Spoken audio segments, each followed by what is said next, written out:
इच्छा, आशा, अपेक्षा, आकांक्षा, यही सब मानव समाज के चालक होते हैं। नहीं, यदि कोई आपसे पूछे कि आप कौन, तो आपका उत्तर क्या होगा? विचार कीजिए।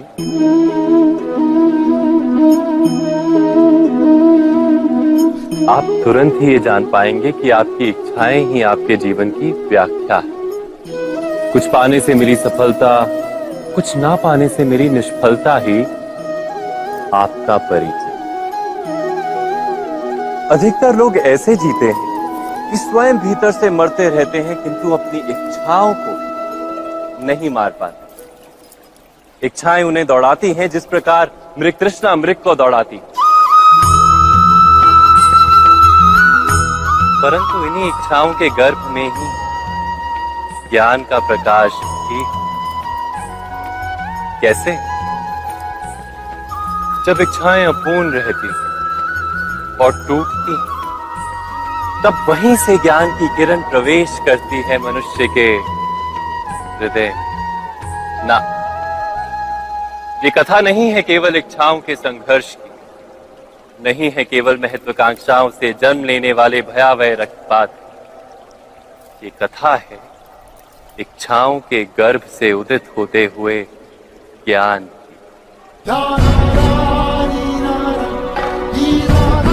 मैं वासुदेव कृष्ण आप सभी को निमंत्रण देता हूं इस यात्रा पे चलने का, जो जीवन का मर्म सिखाएगी, मनुष्य का धर्म सिखाएगी, कीचड़ से उठकर कमल बनने का कर्म सिखाएगी। और इस यात्रा का नाम है महाभारत।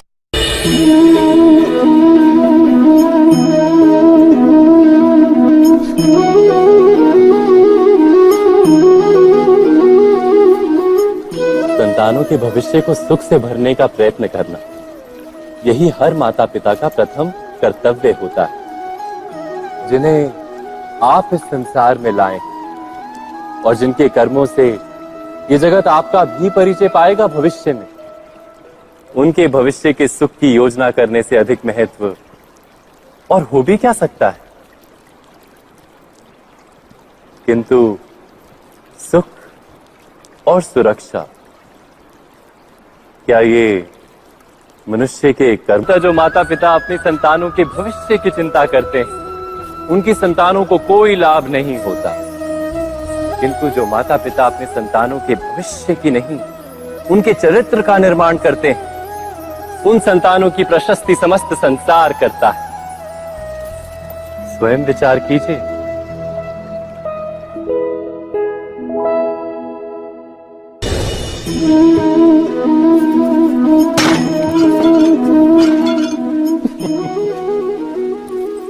कभी कभी कोई घटना मनुष्य के जीवन की सारी योजनाओं को तोड़ देती और मनुष्य उस आघात को अपने जीवन का केंद्र मान लेता। पर क्या भविष्य मनुष्य की योजनाओं के आधार पर निर्मित होते हैं? नहीं। जिस प्रकार किसी ऊंचे पर्वत पर सर्वप्रथम चढ़ने वाला उस पर्वत की तलाई में बैठकर जो योजना बनाता है, क्या वही योजना उसे उस पर्वत की चोटी तक पार खींचे?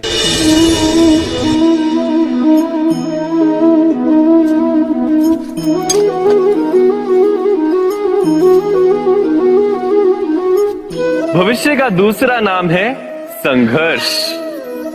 हृदय में आज इच्छा होती है और यदि पूर्ण नहीं हो पाती तो हृदय भविष्य की योजना बनाता है।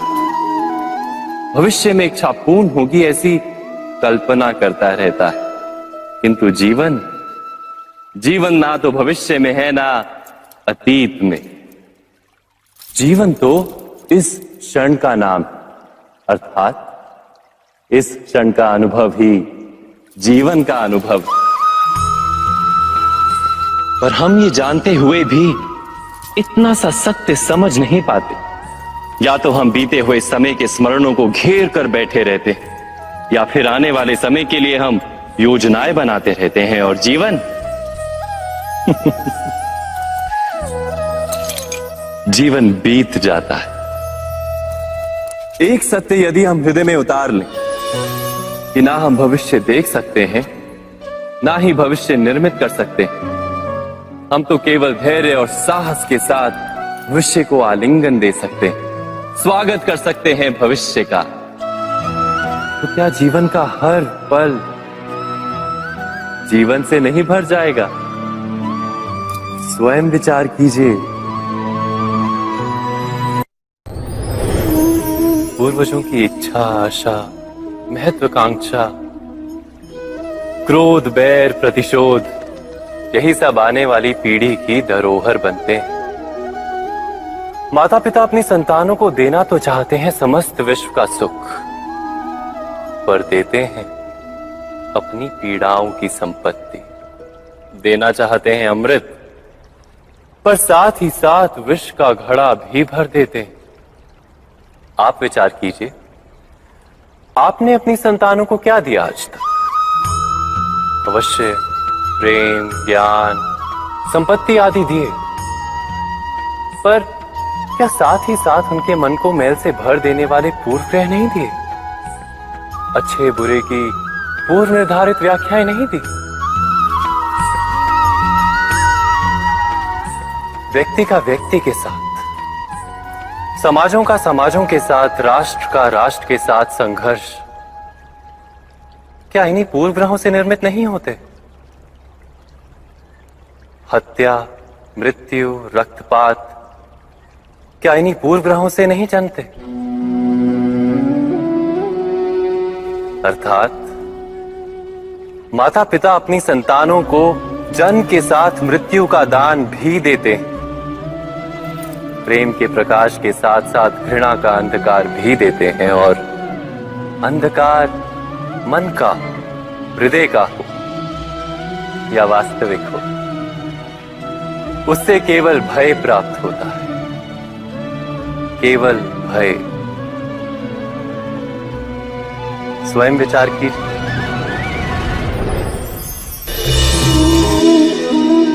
मनुष्य के हृदय में भय का साम्राज्य रहता है सदा। कभी संपत्ति के नाश का भय, कभी अपमान का भय, कभी अपनों से छूट जाने का भय।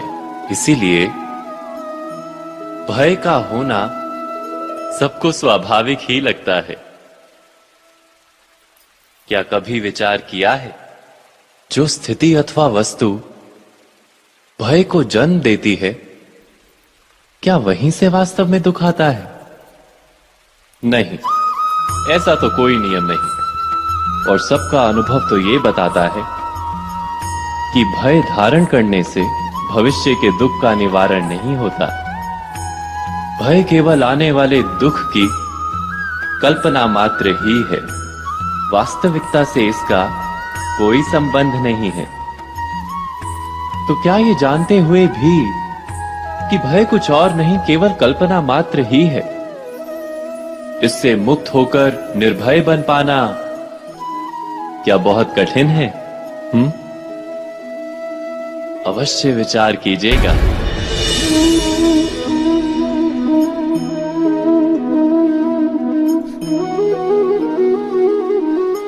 जगत में प्रत्येक व्यक्ति को किसी ना किसी प्रकार की निर्बलता अवश्य होती है। जैसे कोई बहुत तेजी से दौड़ नहीं पाता तो कोई अधिक भार नहीं उठा पाता, कोई असाध्य रोग से पीड़ित रहता है तो कोई पढ़े हुए पाठों को स्मरण में नहीं रख पाता। ऐसे अनेकों उदाहरण और भी हैं। क्या आप किसी ऐसे व्यक्ति को जानते हैं जिसे सब कुछ प्राप्त हो और हम जीवन की उस एक निर्बलता को जीवन का केंद्र मानकर जीते हैं? इस कारणवश हृदय में दुख और असंतोष रहता है सदा।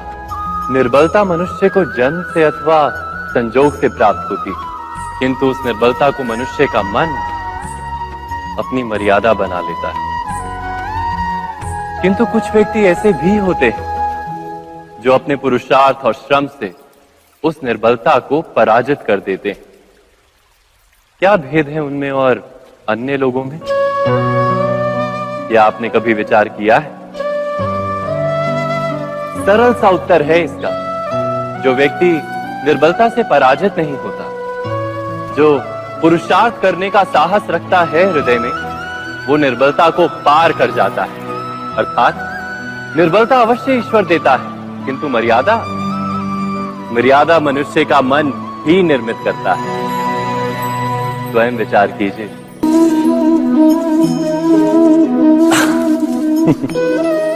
मनुष्य के सारे संबंधों का आधार है अपेक्षा। पति कैसा हो जो मेरा जीवन सुख और सुविधा से भर दे, पत्नी कैसी हो जो सदैव मेरे प्रति समर्पित रहे, संतान कैसी हो जो मेरी सेवा करे, मेरा आदेश माने।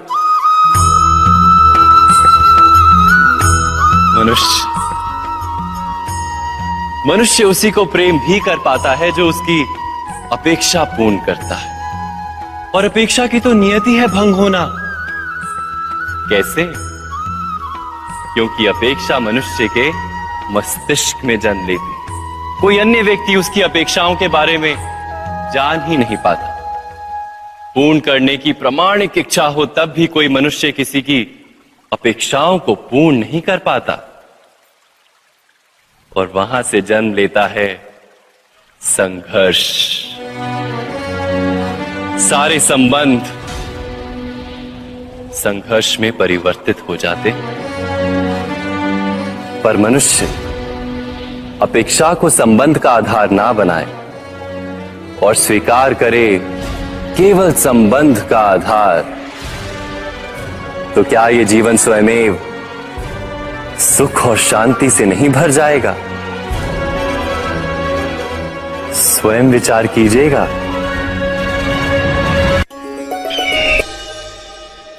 तो किसी घटना में अन्याय का अनुभव होता है तो वो घटना उसके अंतर को झकझोर देती। समस्त जगत उसे अपना शत्रु प्रतीत होता है। अन्याय लगने वाली घटना जितनी बड़ी होती है, मनुष्य का हृदय भी उतना ही अधिक विरोध करता है। उस घटना के उत्तर में वो न्याय मांगता है, और ये योग्य भी है। वास्तव में समाज में किसी भी प्रकार का अन्याय व्यक्ति की आस्था और विश्वास का नाश है। किंतु ये न्याय क्या है? न्याय का अर्थ क्या है? अन्याय करने वाले को अपने कार्य पर पश्चाताप हो और अन्याय भुगतने वाले के मन में फिर से विश्वास जगे समाज के प्रति। इतना ही अर्थ है ना न्याय का। किंतु जिसके हृदय में धर्म नहीं होता, वो न्याय को छोड़कर बैर और प्रतिशोध को अपनाता है। हिंसा के बदले प्रतिहिंसा की भावना लेकर चलता है। स्वयं भोगी हुई पीड़ा से कहीं अधिक पीड़ा देने का प्रयत्न करता है, और इस मार्ग पर चलते अन्याय को भुगतने वाला स्वयं अन्याय करने लगता है। शीघ्र ही वो अपराधी बन जाता है। अर्थात न्याय और प्रतिशोध के बीच बहुत कम अंतर होता है, और इसी अंतर का नाम है धर्म। क्या ये सत्य नहीं? स्वयं विचार कीजिए। दो व्यक्ति जब निकट आते हैं तो एक दूसरे के लिए सीमाएं और मर्यादाएं निर्मित करने का प्रयत्न अवश्य करते हैं। हम यदि सारे संबंधों पर विचार करें तो देखेंगे कि इन सारे संबंधों का आधार यही सीमाएं हैं जो हम दूसरों के लिए निर्मित करते हैं। और यदि अनजाने में भी कोई अन्य व्यक्ति इन सीमाओं को तोड़ता है तो उसी क्षण हमारा हृदय क्रोध से भर जाता है। इन सीमाओं का वास्तविक रूप क्या है? क्या हमने कभी विचार किया? क्या ऐसा नहीं होता?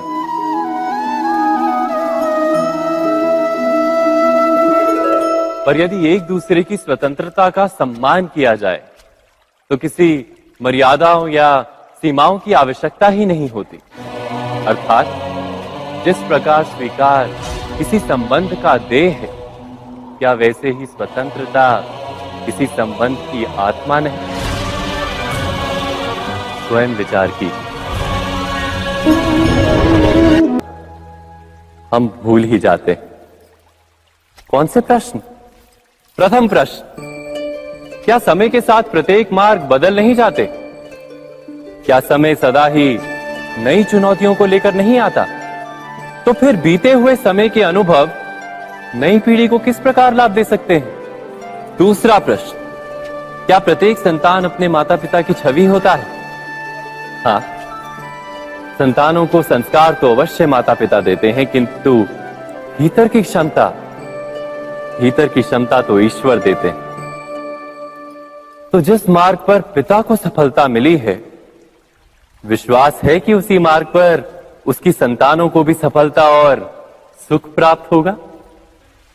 तीसरा प्रश्न, क्या जीवन के संघर्ष और चुनौतियां लाभकारी नहीं होती? क्या प्रत्येक नया प्रश्न एक नए उत्तर का द्वार नहीं खोलता?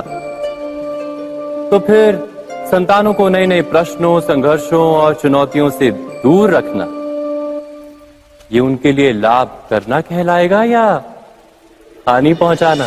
अर्थात जिस प्रकार संतान के भविष्य का निर्माण करने के बदले उसके चरित्र का निर्माण करना श्रेष्ठ है, वैसे संतानों के जीवन का मार्ग निश्चित करने के बदले उन्हें नए संघर्षों के साथ जूझने के लिए मनोबल व ज्ञान देना अधिक लाभदायक नहीं होगा? स्वयं विचार कीजिए। सबके जीवन में ऐसा प्रसंग अवश्य आता है कि सत्य कहने का निश्चय होता है हृदय में, किंतु मुख से सत्य निकल नहीं पाता। कोई भय मन को घेर लेता है। किसी घटना अथवा प्रसंग के बारे में बात करना या फिर स्वयं से कोई भूल हो जाए उसके बारे में कुछ बोलना, क्या ये सत्य है? नहीं, ये तो केवल तथ्य है। अर्थात जैसा हुआ था वैसा केवल बोल देना सामान्य सी बात है। किंतु कभी कभी उस तथ्य को बोलते हुए भी भय लगता है। कदाचित किसी दूसरे की भावनाओं का विचार आता है मन, दूसरे को दुख होगा ये भय भी शब्दों को रोकता है। तो ये सत्य क्या है? क्या हमने कभी विचार किया है? जब भय रहते हुए भी कोई तथ्य बोलता है तो वो सत्य कहलाता है। वास्तव में सत्य कुछ और नहीं, केवल निर्भयता का दूसरा नाम है। और निर्भय होने का कोई समय नहीं होता, क्योंकि निर्भयता आत्मा का स्वभाव है। अर्थात क्या प्रत्येक क्षण सत्य बोलने का क्षण नहीं होता?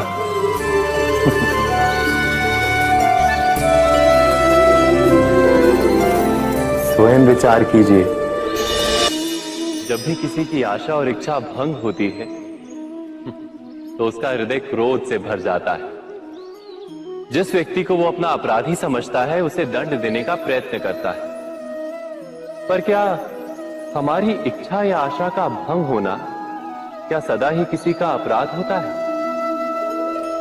इच्छाओं के अपूर्ण रहने के तो कई कारण हो सकते हैं। कुछ तो संजोग के कारण अधूरी रह जाती हैं और कुछ नियति के कारण। और कभी कभी इच्छाओं का स्वरूप ही ऐसा होता है कि वो पूर्ण नहीं हो पाती। बिना परिस्थिति पर विचार किए किसी को अपराधी मान लेना न्याय नहीं, प्रतिशोध है। न्याय का आधार तो दया है, करुणा है, और प्रतिशोध का आधार क्रोध, अहंकार। अर्थात हृदय में करुणा धारण किए बिना किसी के अपराध के विषय में विचार करना, किसी को दंड देना, क्या अपने आप में ही अन्याय नहीं? स्वयं विचार कीजिए।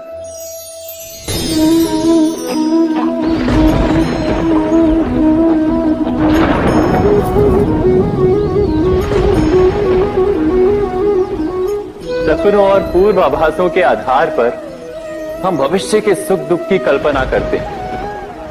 भविष्य के दुख का कारण दूर करने के लिए हम आज योजना बनाते, किंतु कल के संकट को आज निर्मूल करने से हमें लाभ मिलता है या हानि पहुंचती है, ये प्रश्न हम कभी नहीं करते। सत्य तो ये है कि संकट और उसका निवारण साथ जनते हैं, व्यक्ति के लिए भी और सृष्टि के लिए भी। नहीं, आप अपने भूतकाल का स्मरण कीजिए, इतिहास को देखिए, आप तुरंत ही ये जान पाएंगे कि जब जब संकट आता है तब तब उसका निवारण करने वाली शक्ति भी जन्म लेती। यही तो जगत का चलन है। वस्तुतः संकट ही शक्ति के जन्म का कारण है। प्रत्येक व्यक्ति जब संकट से निकलता है तो एक पद आगे बढ़ा होता है, अधिक चमकता है, आत्मविश्वास से अधिक भरा होता है, न केवल अपने लिए अपितु विश्व के लिए भी। क्या ये सत्य नहीं? वास्तव में संकट का जन्म है एक अवसर का जन्म, अपने आप को बदलने का, अपने विचारों को ऊंचाई पर करने का अवसर, अपनी आत्मा को बलवान और ज्ञान मंडित बनाने का अवसर। जो ये कर पाता है उसे कोई संकट नहीं होता, किंतु जो ये नहीं कर पाता वो तो स्वयं एक संकट है विश्व के लिए। विचार कीजिए।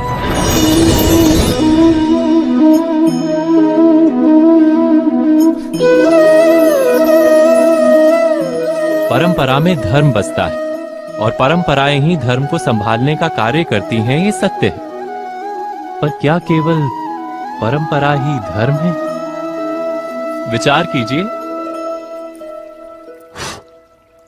सत्य तो यह है कि जिस प्रकार पाषाण में शिल्प होता है, उसी प्रकार परंपरा में धर्म होता है। इस पत्थर में शिल्प है, ये पत्थर शिल्प नहीं। शिल्प को उजागर करने के लिए उसे तोड़ना पड़ता है, अनावश्यक भागों को दूर करना पड़ता है। ठीक उसी प्रकार परंपराओं में धर्म ढूंढना पड़ता है। जिस प्रकार इंद्र पूजा की परंपरा को तोड़कर गोवर्धन पूजा का धर्म ना ढूंढा जाता, तो यादवों को उनकी मुक्ति का मार्ग नहीं मिल पाता। अर्थात परंपरा को पूर्णता छोड़ देने वाला धर्म से वंचित रह जाता है और परंपरा का अंध अनुकरण करने वाला भी धर्म को प्राप्त नहीं कर पाता। कहते हैं हंस के पास नीर क्षीर विवेक होता है। दूध में मिले पानी को छोड़कर केवल दूध ही ग्रहण करता है। तो क्या सच्चा धर्म प्राप्त करने के लिए हृदय में ज्ञान से जन्मा विवेक आवश्यक है? और ऐसे विवेक के बिना जिसे धर्म मान भी लिया जाए, जो वास्तव में धर्म ना भी हो, ऐसा भी तो हो सकता है। स्वयं विचार कीजिएगा।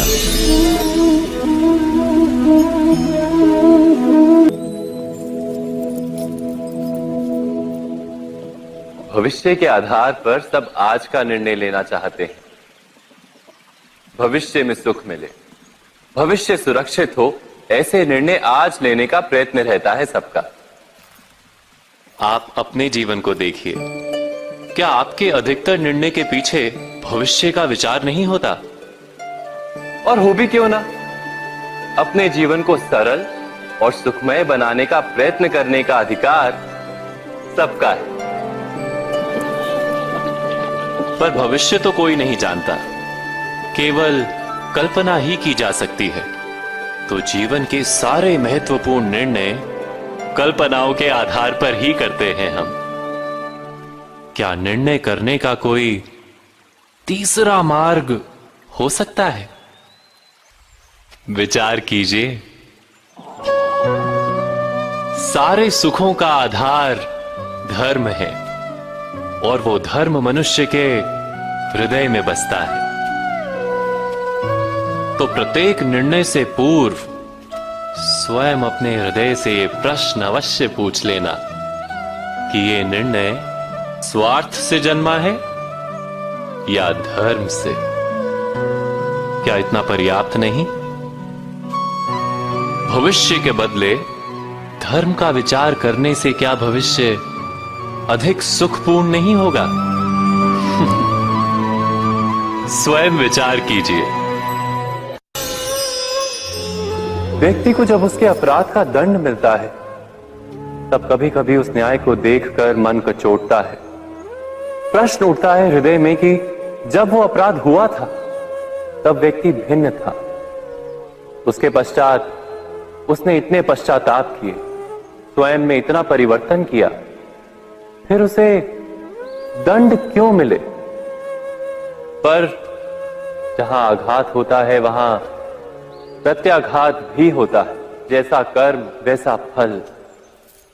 यदि किसी को प्रेम दोगे तो सुख प्राप्त होगा, यदि किसी की हत्या करोगे तो मृत्यु दंड मिलेगा। जैसा कार्य वैसा ही न्याय। तो फिर प्रायश्चित और पश्चाताप का कोई मूल्य नहीं है? अवश्य है मूल्य। प्रायश्चित और पश्चाताप मनुष्य की आत्मा को बलवान करता है। आने वाले दंड को स्वीकार करने के लिए मनुष्य को तैयार करता है। अर्थात बिना प्रायश्चित के दंड स्वीकार करने का कोई मूल्य है? स्वयं विचार कीजिए।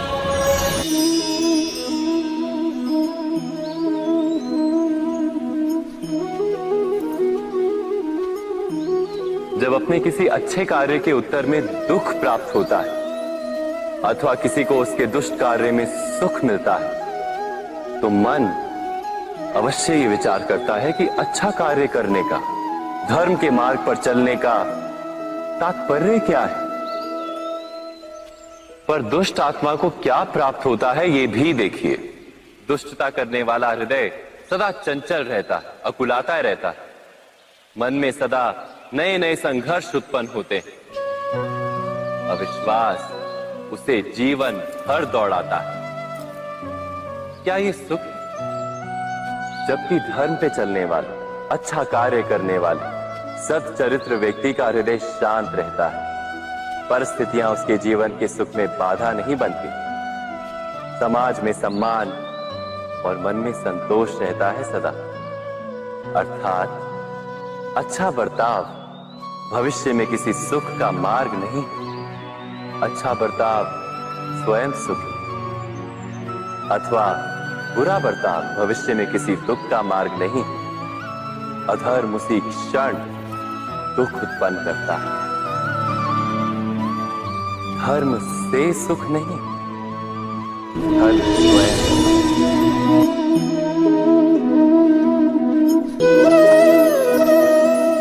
सत्ता की लालसा सबके हृदय को घेरे रहती है। प्रत्येक व्यक्ति अपना एक राष्ट्र निर्मित करने का प्रयत्न अवश्य करता है। फिर वो राष्ट्र कुरु राष्ट्र की भांति बहुत बड़ा हो या फिर अपने परिवार तक सीमित हो, वो सत्ता प्राप्त करने का प्रयास किंतु क्या वास्तविक प्रभाव प्रेम, दया, करुणा और धर्म से निर्मित नहीं होता? जब भी मनुष्य कठोरता और अधर्म से सत्ता प्राप्त करने का प्रयत्न करता है, तब वो दूसरों के हृदय में विरोध अथवा विद्रोह को जन्म देता है। और परिणाम कुछ इस प्रकार। हां, कुछ समय के लिए वो स्वयं को प्रभावी और शक्तिशाली अवश्य पाता है, किंतु वो वास्तविक सत्ता नहीं। यही कारण है कि भृगु और वशिष्ठ जैसे ऋषियों की आज भी पूजा की जाती है, रावण और हिरण्यकशिपु की नहीं। इस पर तो आप विचार अवश्य करें। सत्य कहा ना?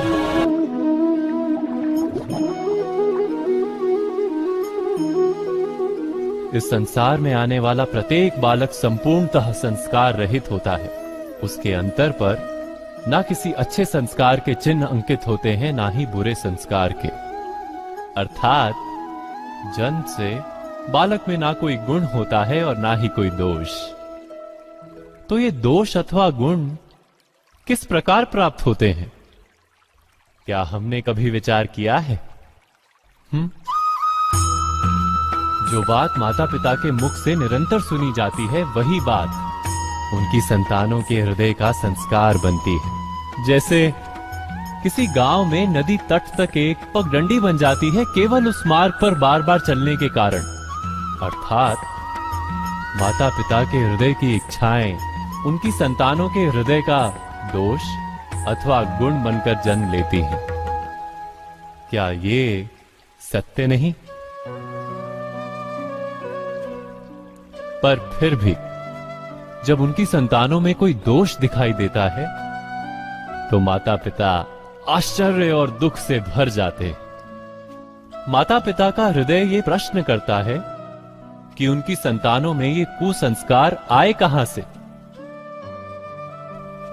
सत्य तो यही है कि माता पिता अपनी संतानों को अनजाने में ही कुसंस्कार के बीज दे देते हैं, जो उनके संतानों की हृदय भूमि पर कुसंस्कार का वृक्ष बनकर उगता है।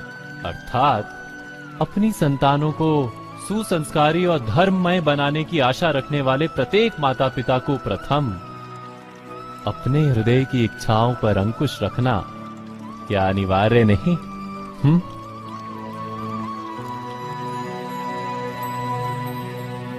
प्रत्येक माता पिता इस पर विचार अवश्य कीजिएगा।